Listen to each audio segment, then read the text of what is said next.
Do you feel like you'd love to have more confidence before you offer a specific product or service?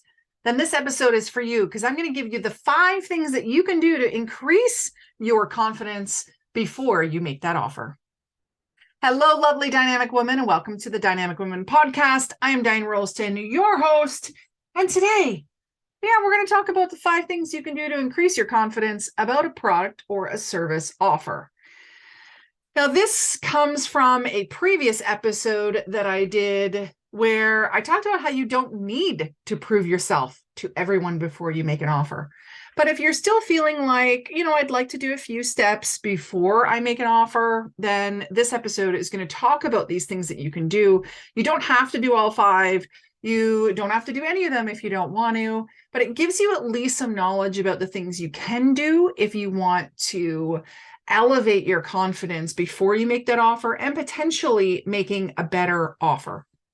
So a lot of times before I offer a new product or service, and just in my business in general, I do market research. And I often start with a SWOT analysis, right? I'm going to look for what are my strengths, my weaknesses, my opportunities, and the threats to me in my business. But you can also do this with a product or a service, right? What are the strengths of this product or service? What are the weaknesses? What are the opportunities? And what are the threats to that product or service, as well as competitors? This will also help you when you move into market research and start asking people what they need. It'll help you to understand your target audience, their needs, their wants much better. And side note, it might also move one of these people helping you with market research. You might be able to move them into one of your customers because you're going to give them exactly what they're wanting. Another thing under this umbrella of conducting market research or doing your research is that it'll help you identify potential competitors. Also, key thing here, gaps in the market, right? Gaps in the market that your product or your service can fill. That's how I started Dynamic Women. The Dynamic Women group used to be called Dynamic Women in Action, is because I was out networking and I was so sick of surface level, pressure-based, sales-driven networking, where it was just about that, like either that quick flip over of like, oh, can I make you a customer? And if I can't, I have no use for you, where there was no relationship building. I saw there was a huge gap that needed to be filled. And so I offered the Dynamic Women Networking Group. Also, by doing research, it's going to help you to be able to refine your product, your service. Why though? To better meet the needs of your target market. Not to refine it to make it perfect per se, but to just give them exactly what they're looking for. So research is one way that you can increase your confidence and provide a better product or service.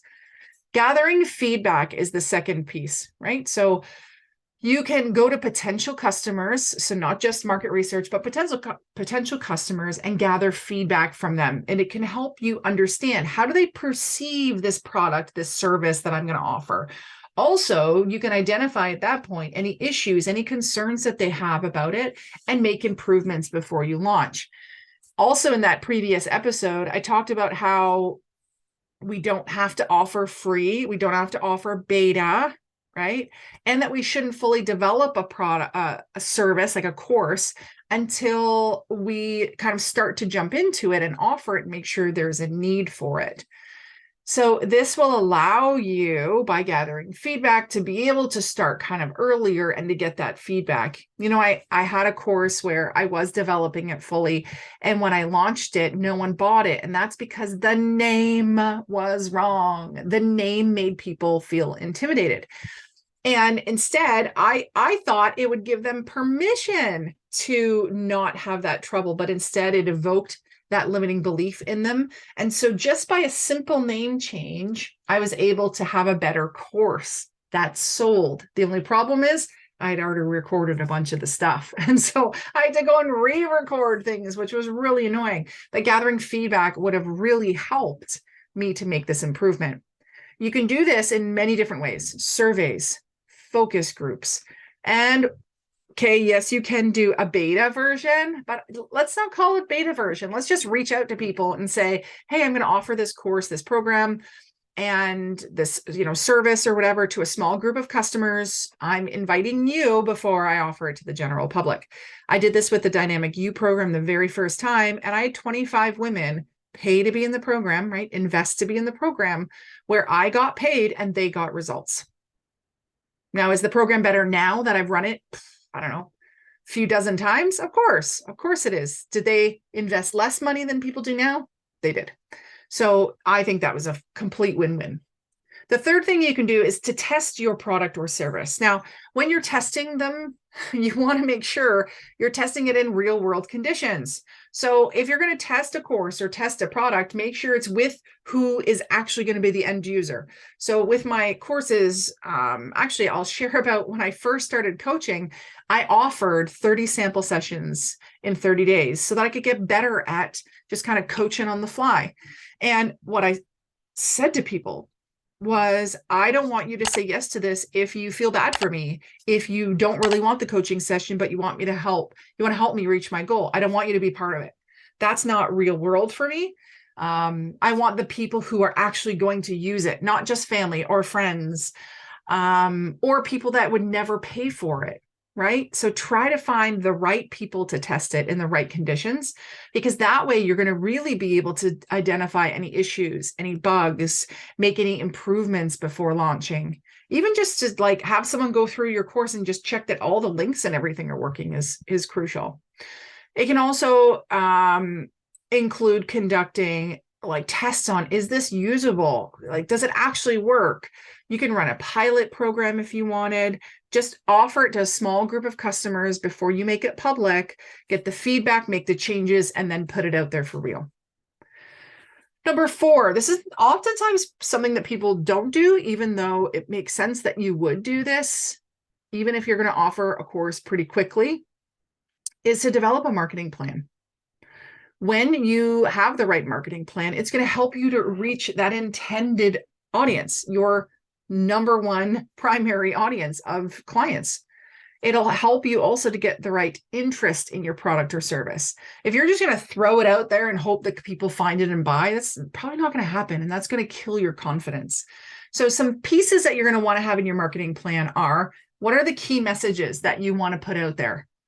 Also, you want to develop some marketing materials.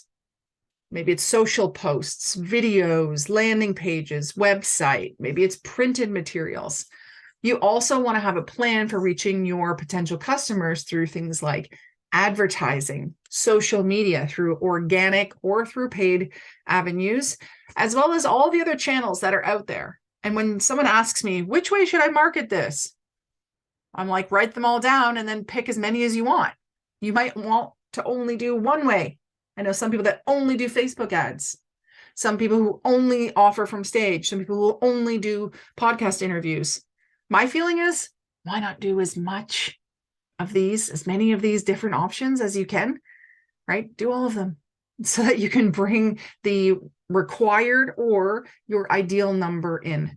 It's much easier when you have different ways to market it, to bring the clients in. That will increase your confidence rather than just trying to put all your eggs in one basket. And the last piece to build your confidence, the last of the 5 ways around offering a product or service, is to have a team, right? Build a strong team.